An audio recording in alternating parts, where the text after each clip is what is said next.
அனைவருக்கும் இனிய தமிழ் வணக்கம். மங்களம் பொங்கும் மார்கழி உற்சவத்தில் திருப்பாவை பாடல் 28.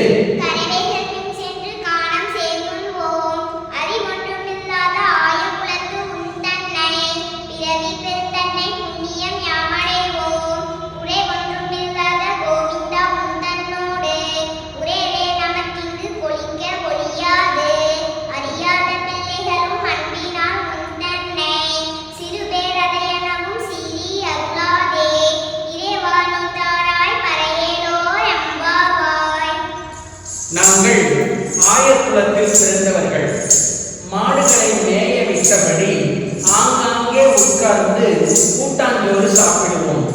எங்களுக்கு படிப்பு அறிவு எல்லாம் கிடையாது. ஆனால் முழுமை பொருளான கோவிந்தா, நீயே எங்கள் மத்தியில் மாடு மேய்ப்பவனாக அவதரிக்கும் புண்ணியத்தை நாங்கள் பெற்றுள்ளோம். நாங்கள் அறிவு இல்லாதவர்கள், அப்பாவி சிறுவர்கள். உன்னை முறைப்படி எவ்வாறு வணங்க வேண்டும் என்று கூட எங்களுக்கு தெரியாது.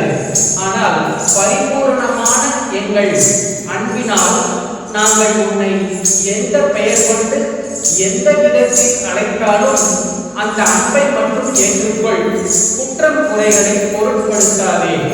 உனக்கும் எங்களுக்குமான இந்த உறவு எங்களது எல்லா பிறவியிலும் தொடர வேண்டும்.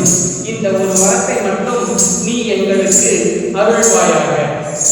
அதாவது இறைவனை அடைவதற்கு உள்ளார்ந்த அன்பு மட்டுமே தேவை, வேறு எதுவும் தேவையில்லை என்பதையும், இறைவனை எப்பெயரை கொண்டும் அழைக்கலாம், அதை அவன் பொருட்படுத்த மாட்டான் என்று ஆண்டாள் இப்பாடலில் தெளிவாக எடுத்து விளக்கியுள்ளார்.